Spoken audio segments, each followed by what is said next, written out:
Hi, Hello, everybody. welcome everyone. I'm Lori Berman. I'm Vice President of Membership and Development for the Small Business Association of Michigan. And with us today, we have a special guest and speaker, Scott Tappan. Scott's talking to us today about inflation, how to prepare and protect your small business. Scott, we are really pleased to have you here today.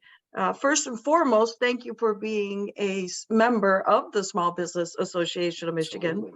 Absolutely. Scott, I want to give people just a couple of directives before I turn it over to you. Folks, welcome those that are joining us live on Facebook, those that are joining us live on Zoom.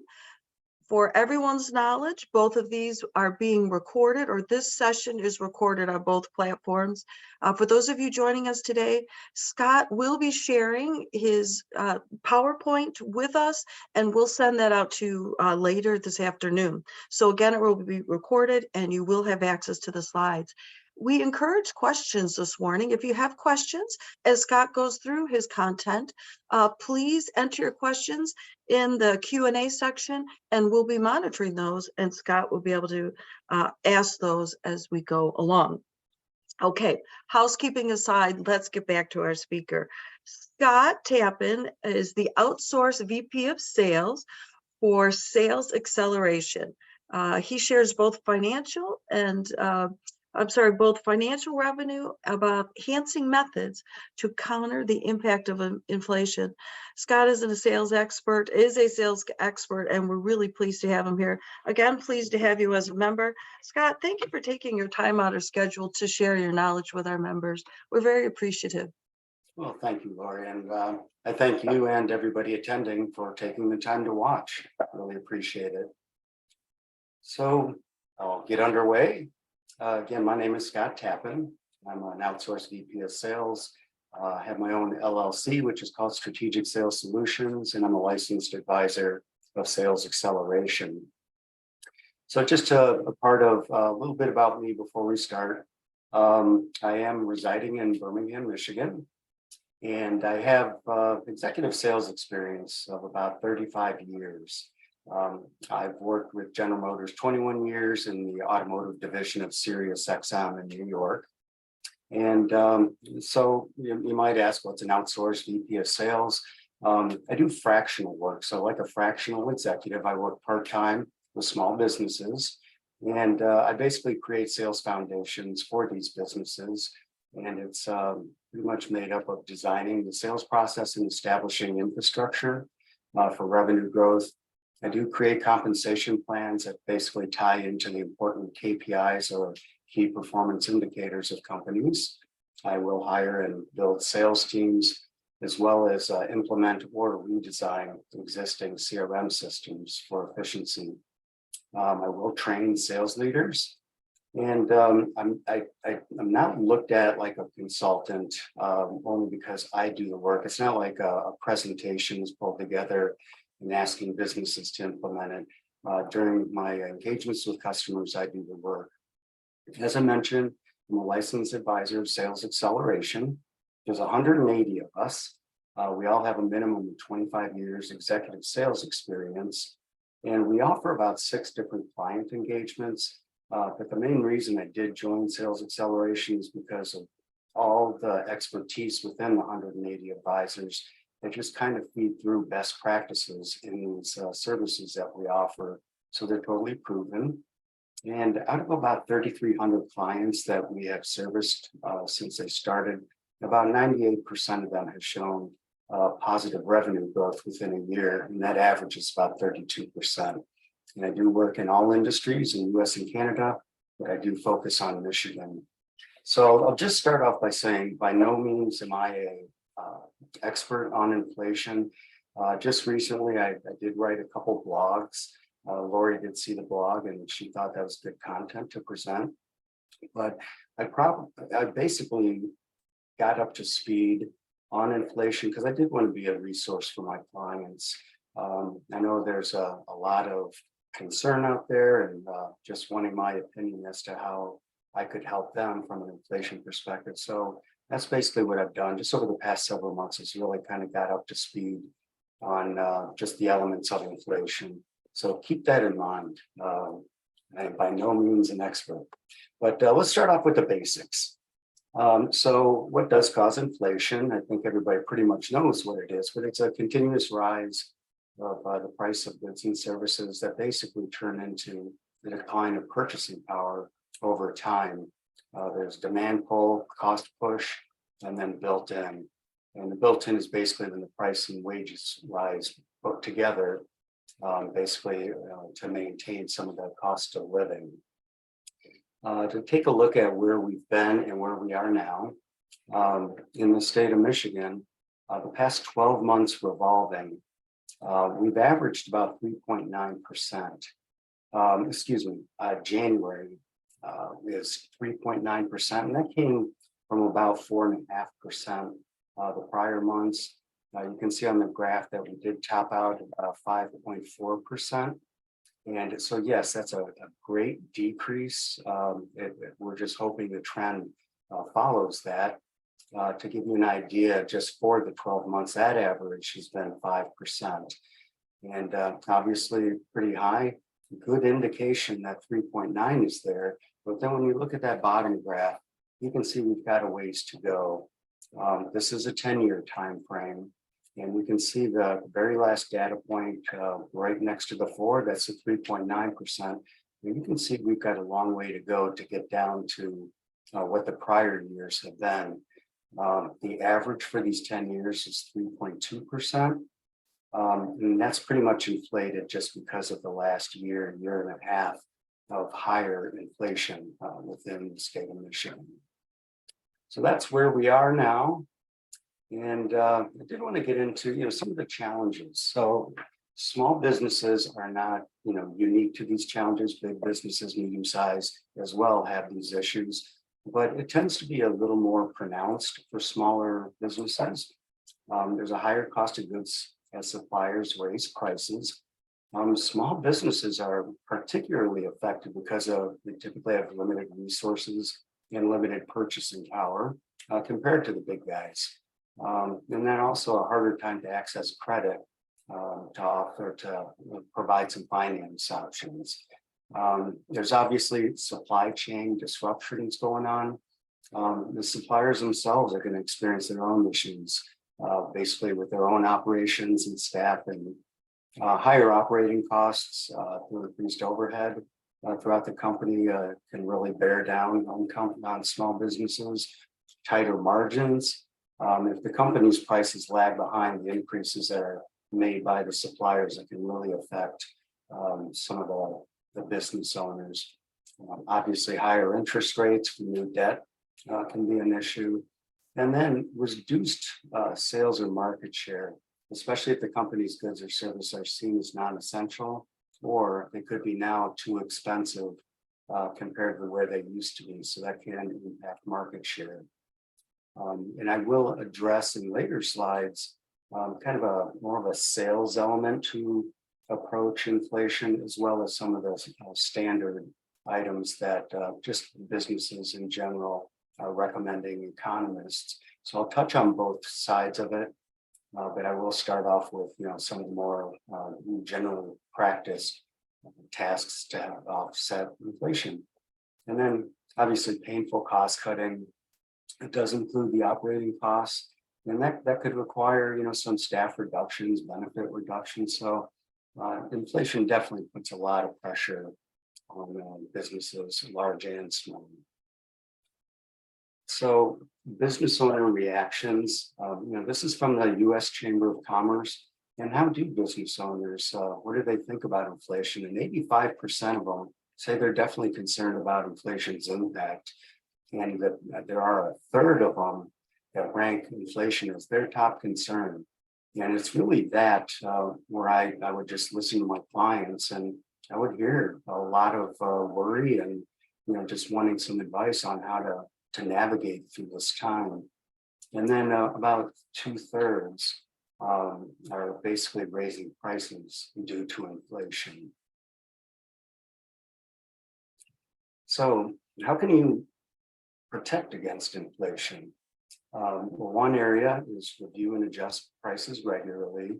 And when I say that, that's primarily adjusting prices up to go along with inflation, just like all the suppliers are doing, but just stay in line with it to maintain profitability. And I do focus on some margin aspects of inflation where you can perform on the sales side in just a little bit. But just adjusting prices, may not be real desirable because there's a supply and demand out there, and you might lose customers. And a lot of these are a little bit easier said than done. You may want to look at implementing cost savings measures, which are just going to reduce or eliminate unnecessary expenses. What is unnecessary? I throw out some ideas here, but renegotiating contracts. When I read about any type of way to counter inflation, renegotiating contracts is one of the top items. And not only do you want to try to get a better deal, but just determine if all of the elements of the services in the contract are even necessary. So it's a good idea just to look at and examine them. Cut back on employee benefits. I would say this is probably a last resort because that could turn into turnover, and turnover is a big problem during inflationary periods. Then you might want to revisit what's no longer in use. Could be co-working space, subscriptions that nobody's really reading or utilizing, or phone service. And then this this next area, I mentioned telecom expenses, and I only bring this up because a couple of years ago, I met an individual that his job was to go in on a fractional basis, but he would work with small businesses in reducing their expenses. And he told me, and I kind of forget exactly the amount, but it's about 2/3 of all the expenses that he is able to find in most businesses were telecom expenses. Now, I certainly don't know much about telecom expenses, so I referred to my buddy Chat GPT, and I promise that's the only element of this whole presentation where I used artificial intelligence. But I just put in the question, how can I have cost savings through telecom? So I just found it interesting. They're saying, well, utilize it by possibly voice over IP or cloud-based communication systems. Consolidate services by choosing bundled packages, or combining different types of service such as broadband and mobile services into a single bill. And then evaluate and adjust your plans regularly according to the patterns of people's usage. A lot of times business owners will not look at what people are using, whether it's cell phones or in office, and you can adjust the bundles and just go off of actual data just to ensure that you're paying for what you need. So I commend Chat GPT for helping me out on the telecom, but it's just probably something to look at just based off the conversation I've had with several people. So another area is increased productivity. Okay, well, again, maybe a little easier said than done, but implementing technology and just different tools to automate repetitive tasks and streamline processes. I personally work with a lot of small businesses on CRM systems, and I'll automate a lot of CRM with like Zapier, which will connect different software within the business, but automating is going to be very important. And that's an area that you can really increase efficiency just by, again, reducing repetitive tasks. Invest in new equipment or software. Yeah, times are tough, but now might be a good time to just really evaluate the software. Could be a CRM system, it can be any type of automated system for financing. So there's a lot to really consider there. And then again, evaluate and adjust processes regularly for efficiency. Diversifying suppliers and products. This is something that I know even I'm to blame on this too, but I pretty much have, all the services that I use might have one or two, but I think the smart thing to do is to really look at your different suppliers who you're working with.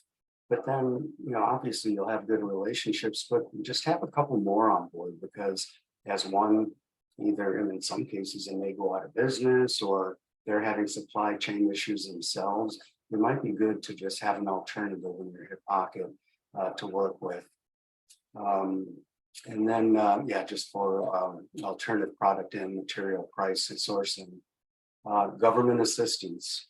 There are small businesses that can assist, get assistance from the government, such as grants, tax incentives, low interest loans.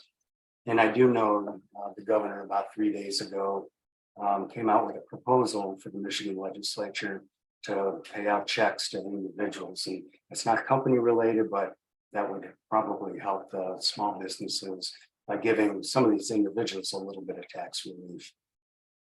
Maintain a strong cash position. Okay, I know personally this is definitely easier said than done, but if you can maintain a strong cash position, you'll pay for expenses during periods of high inflation. And a couple areas to maybe consider are, send out your invoices timely. If an invoice goes out like maybe 3 weeks late and it has a net 30 on it, then you're just waiting that much longer to get your money. And then maybe consider reducing payment terms and getting customers to pay you quicker.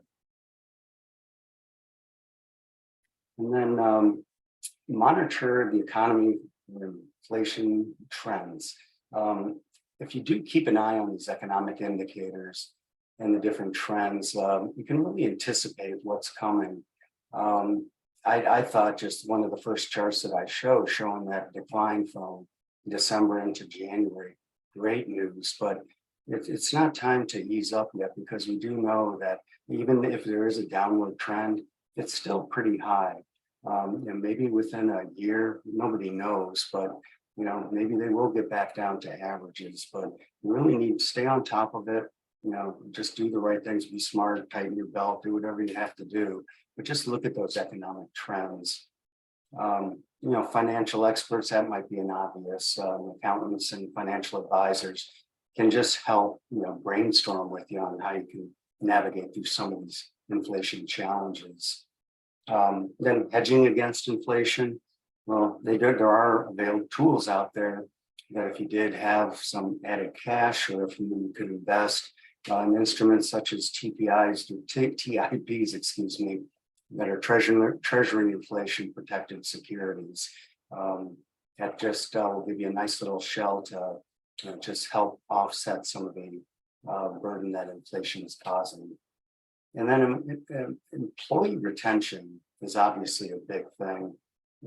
As everybody's probably seen the statistics, if you have high turnover, you've got training expenses, you got management overhead helping the trainees get on board. It's just very costly, and it creates a pretty big disruption for the business. So a couple areas to consider: aligning pay with the inflation rate, proper onboarding. And I will talk about this a little bit, and just setting up a structure in your departments. There is higher turnover. And in particular, I will focus on the salespeople that come in, because there's a 70% turnover rate on average for a lot of businesses. And if salespeople come into a business and there's really not a lot of organization, maybe they don't have quotas, that does create turnover. So proper onboarding does help, just show the employee that you're offering resources, have a planned schedule for them. That's very important. Training, just showing that you're investing in your employees, obviously a big deal. And then I know after COVID, most companies are offering flex plans, if feasible. Offer a flex or remote plan to just cut down and help the employees on commuting expenses. And then there's a lot of different areas to really focus on the employee, but the last one I just put as an example, just a stipend for childcare. It could be parking assistance, but just anything just to really show the employees you care. So the prior slides were primarily some of the items that just through research that I went through. These next are areas that I know that can help increase revenue and also battle against margin. And I'll start off with, well, first of all, a very discounting in any product or service during this time is bad. It's an offset of customers, and it's a supply and demand thing. If customers are not coming back because your prices are high, the thing that a lot of businesses want to do is just reduce the prices to get people in the door. But this is a brand age-old comment, but it just lessens the perceived value of your product, and then actually that turns into the value of your product or service. And a very old adage is an item is only worth as much as someone's willing to pay. So if the price is lower than your claimed value, the actual value can only match the price paid. That's not original by any means, but that's obvious stuff that we just should not discount. It totally erodes the brand and does not help you for future sales. And it does just undermine you, and it just is a hard way to try to maximize margin during inflationary times. And then, some of the alternatives that you can work with, in particular with your salespeople, just emphasize value. Always look at what your competitors are doing, do SWOT analysis, just really stay on top of what the competitive landscape looks like. But if you really sell on the value and not the price, that's going to be definitely a good direction for you. Eliminate non-value added components of a product or service. You may have a portion of a product that really doesn't get a lot of usage. Maybe it's a good opportunity to eliminate that portion out of it and keep your prices competitive, but just pretty much keep your prices competitive as well as increase margin if you do that. And then I will spend some time on just revisiting commissions, just placing a heavier weight on margin itself. And I'll get into an example on that in a couple slides. So I'm going to basically present two very profound statements. Any salesperson can double their revenue quota if they give the product away. I used to have salespeople that were just so happy because they hit their revenue targets when I first came in, and but then we were basically in just a zero margin basis. I mean, they weren't totally giving it away, but they're just lowering the price to just get the buyer to buy. So yeah, you really need to keep an eye on your margins and just make sure that they are being adhered to. And the other obvious area, sales reps are motivated by money. Yeah, no kidding. But then it turns into why. These statistics that I have here are from Sales Acceleration. All the customers that we've been servicing, they take a survey called the Sales Agility Assessment, and we polled these 3,000 companies, and these are business owners and leaders. But these guys are saying they do a poor job in understanding their compensation plans that bring the desired results or the behaviors that they seek. And that's really what I'd like to talk about now, and how we can address this as it really relates to margin. Compensation mix. This is also data coming from small businesses that we work with, but the ideal compensation mix is 50% base salary and then 50% variable incentive. The variable incentive is going to be like commissions, bonuses, and so that's the ideal. So we've got about 20% of the small businesses that are utilizing what we say is the most efficient way of paying. But then you see over 50% are either paying a low commission or no commission at all. That's really dangerous because you really run into a lot of salespeople that become complacent, and there's not a lot of pressure on them to really bring in the sales, and you're paying out high rates to salespeople that may not deserve it. And then you have low base salary or no base salary, which makes up about a quarter of these businesses, the risk there is really attracting top talent. Or if you've got a salesperson that will be good over time, but they've got a strong learning curve, they're just going to get frustrated and possibly leave if the base salary is so low.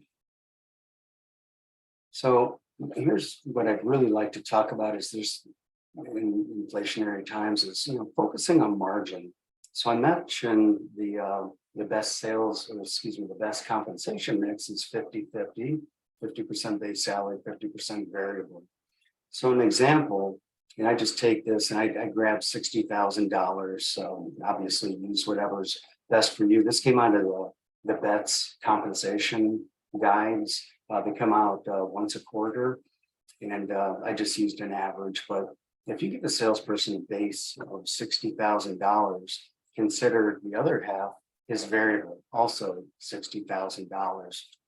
But the way I break out different elements, which are going to align with the key measures of the company, is I put a higher emphasis of that $60,000, put a 50%, it can be any number, but just make sure it's got a heavier weight for the salespeople. And in this case, if I put 50% weight on the margin, that's going to be half of the variable opportunity, or $30,000 for the year. I talk to a lot of businesses, and they like their new products or customers to be incented to get them on board. So if you put a 25% on that, and then client retention, another 25%, if you're a salesperson, you're going to really lean towards the margin element, because that's the biggest opportunity for them to make money. And as I mentioned in that goofy slide earlier, salespeople are motivated by money. And if you really do not have quotas or a compensation plan that reflects this, you may not be hitting the numbers that you desire. So speaking of quotas, and this is one of the top areas that have the biggest concern with of us as advisors, speaking with businesses, but 90% of these small businesses don't issue individual sales rep quotas. And if you don't have a quota and really something to shoot for, you may not have that momentum or inertia to hit the numbers that you want. And I know that's kind of an obvious thing, but really focusing and giving every individual salesperson a quota is very important to get sustained growth in any company. So a couple areas that kind of support that, executing and growing sales. And so I'm on the sales side of it and throwing out some ideas of how you can help your business through inflation, but definitely have goals and for sales, and then just business growth in general. Manage the team and hold them accountable. I can't tell you how many businesses I walk into that I feel like I become the person that has to deal with some of the disciplinary stuff because maybe sales managers, VPs, owners, they hold on to people too long. And I'm not advocating getting rid of people, but I do say first try to give them the tools, make sure they have everything to succeed. But we need to hold salespeople accountable to their objectives, to their behavior, and just basically how they operate in your business. Utilizing a forecast and pipeline management tools. That forecast turns into quotas for the salespeople. And the pipeline management tools is setting up a sales process through the CRM. You have different stages that they go through.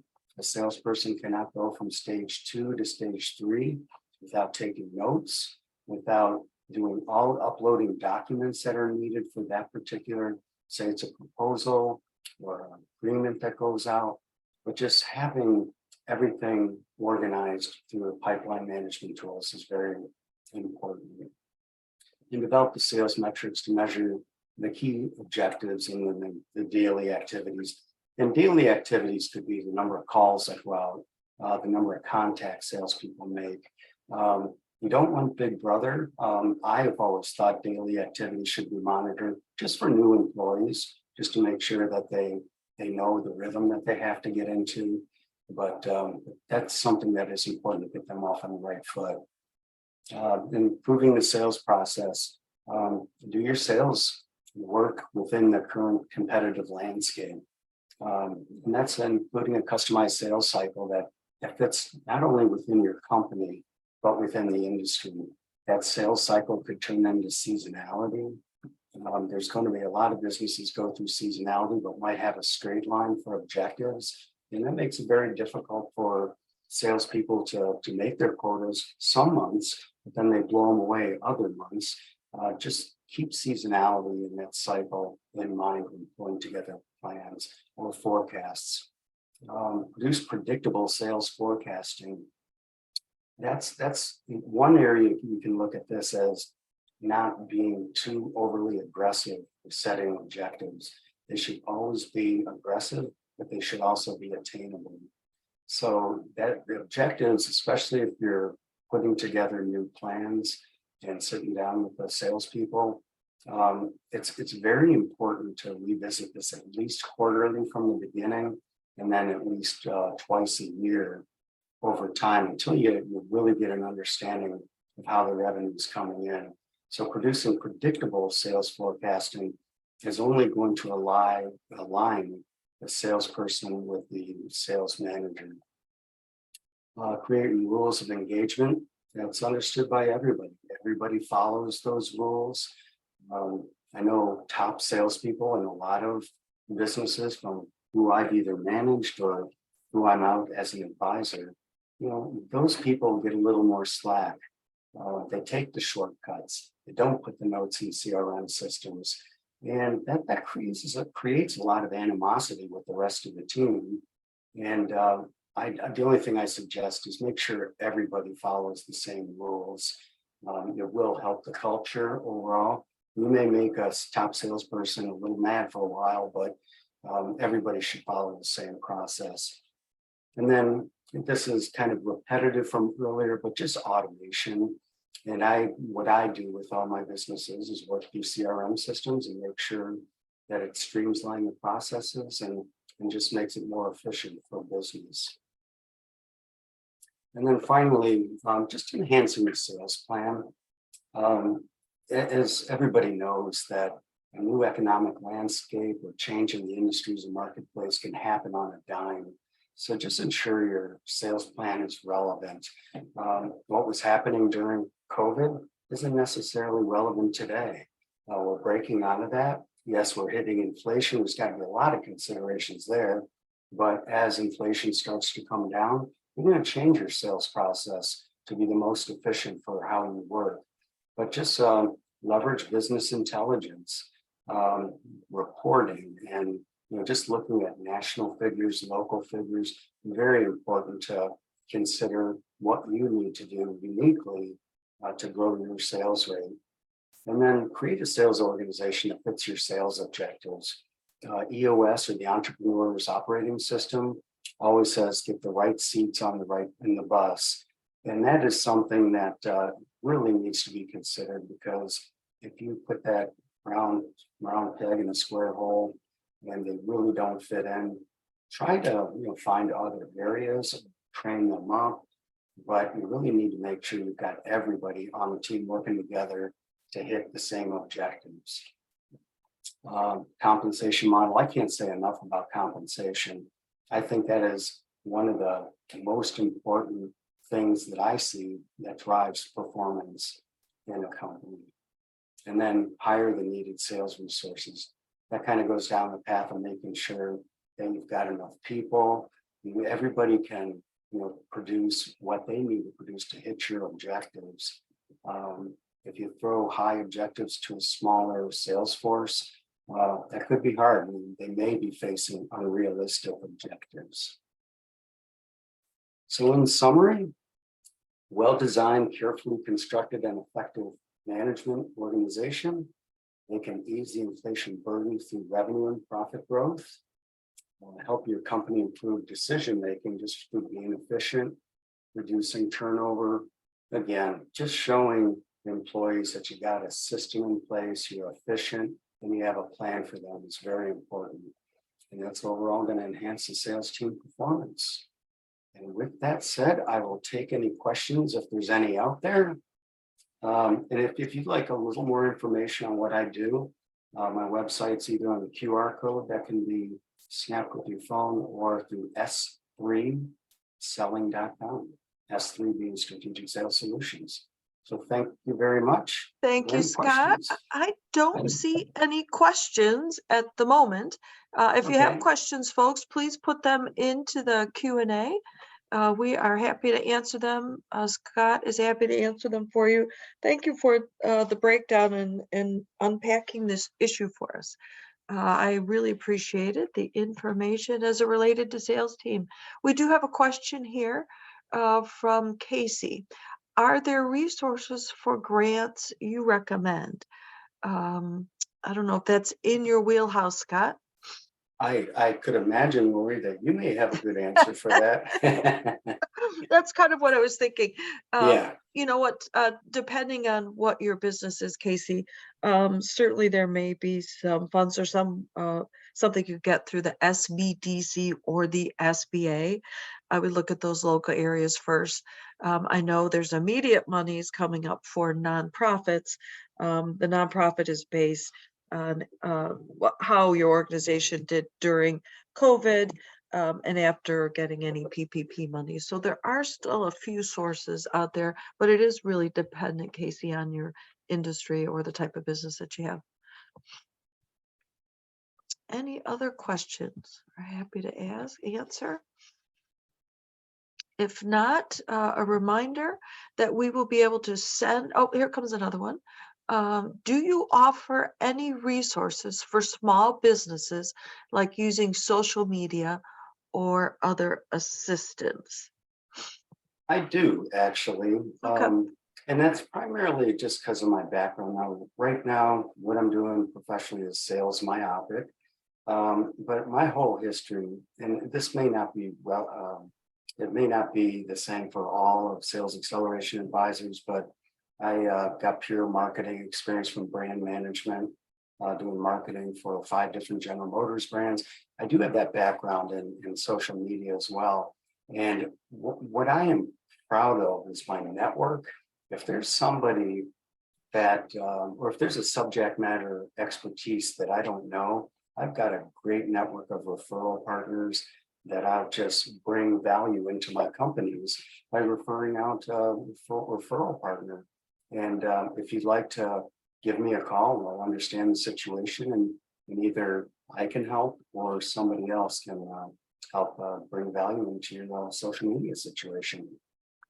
Yeah, I would second that. Certainly, you know, our role as an organization is to come alongside you as a business owner and help you understand some of the tools or things you may not be currently using. And digital really is a must in today's world, helping to supplement your marketing and sales efforts. So if you're not doing that, you certainly should find experts that can help you do that. So we would recommend that over many issues, find an expert that might be able to do something better than you're able to.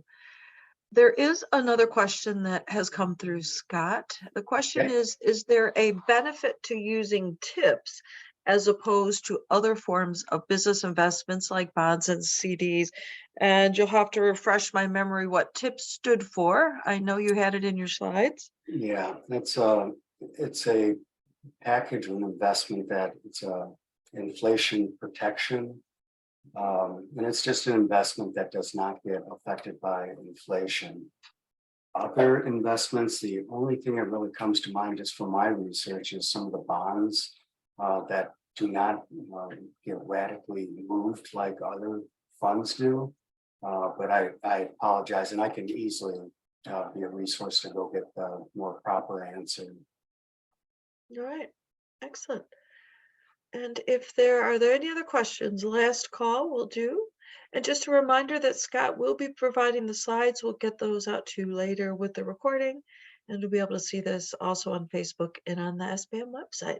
So Scott, thank you again for the You bet. time. Thank you for sharing your expertise with our members. And we look forward to having you back another time. Yeah, thanks for having me, and I appreciate your time and everybody else's time. Thanks a bunch. Thank you, everyone. Take care. Bye now.